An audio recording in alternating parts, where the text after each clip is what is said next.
This is episode number 29 of the Emotional Freedom Podcast. Now, have you ever experienced frustration? Meaning to say you felt as if things just weren't moving the way you wanted it to, or one bad things happen one after another in your life. Have you ever experienced moments when you've just felt like, I just feel like going back to bed and all that? Well, if you have, then this episode is for you, because in today's episode, I want to talk about how to deal with your frustration. And I'm speaking from first-hand experience because it is happening to me right now. So stay tuned.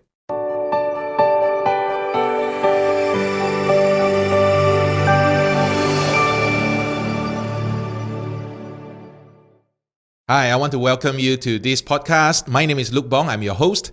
Now, I want to start off first by sharing with you what are some of the things that have been happening in my life. And those are the things that I felt as if this month has not been that kind to me. Let me just name you a few things.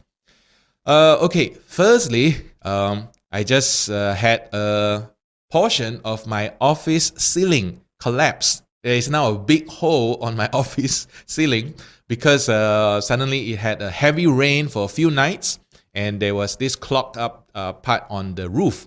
So as a result of that, the ceiling board gave way, and now there's a big hole, and my carpet is wet. So that's number one. Number two, okay, one of my participants pulled out from my Unleash Your Magic course from Kota Kinabalu. And I just mentioned to him, I said, okay, it's fine. I respect your choice, and I'm going to just refund the deposit to you. But just one question so that I can understand, yeah? So I asked, so please tell me, why did you choose to withdraw? And this person said it's because the mentor asked him not to sign up for other people's course. And I felt a little bit like, okay, who is your mentor? Turns out, it's my friend. And talk about being sabotaged by your own friend. Okay, so that's the second thing that happened to me. Earlier this morning, while taking my mom out for breakfast, before I sent her to do a physiotherapy, my mom fell down in the restaurant. Just as I turned around, I just did not see her for a moment, and my mom fell flat on her face. Thankfully, she didn't injure herself beyond just had a small cut on her lip and caused a bit of bleeding. I really felt miserable with that because, I mean, my mom is 70 plus. I just lost my dad recently, so I felt really, really bad in that. So how many things have I mentioned? 3, right? You want to have more? I can tell you more. There are just more things that are like really happening.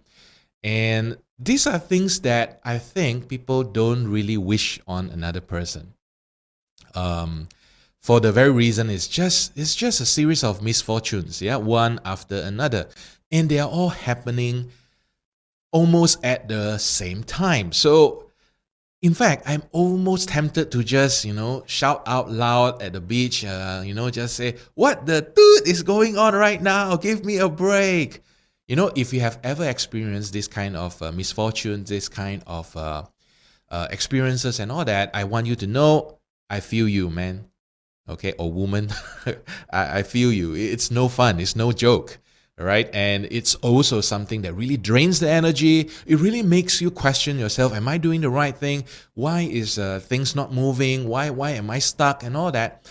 And because of that, it becomes so easy to become discouraged. It becomes so easy to just blame things in life. It becomes so easy to just want to give it all up. But I want to tell you something. When bad things happen, there are two ways of looking at it. I love this quote by Tony Robbins, who says that nothing in life has any meaning except for the meaning that you give it.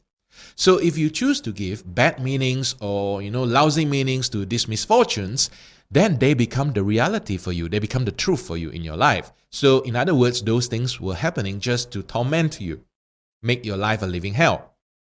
But conversely, you can also choose to look at it by giving it empowering meaning, or giving it meaningful meaning, good meaning, meanings that is going to enrich your life. And that's what I chose to do in this situation. Now, let's talk about the collapse of the ceiling board, right? So now There is a mess outside of my office in the training area, so I have to get that done, and I can't get it done because it's still the rainy season here.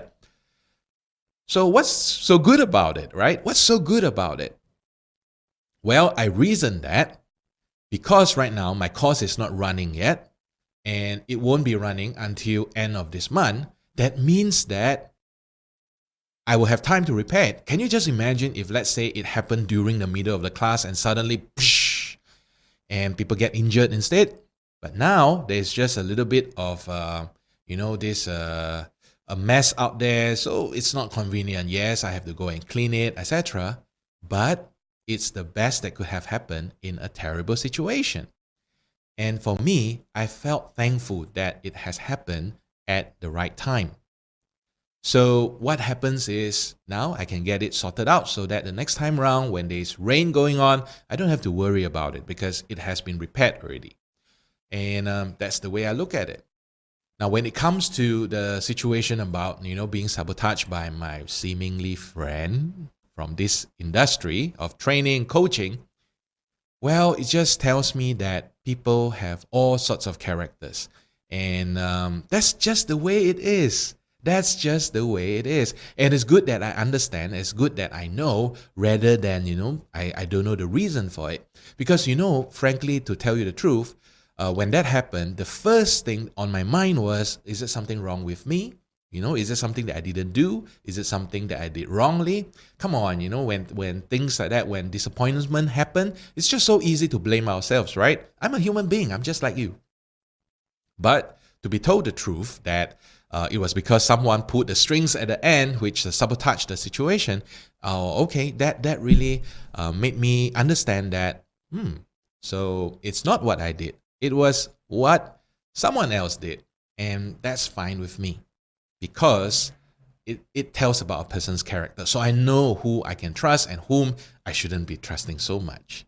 That's a good thing too.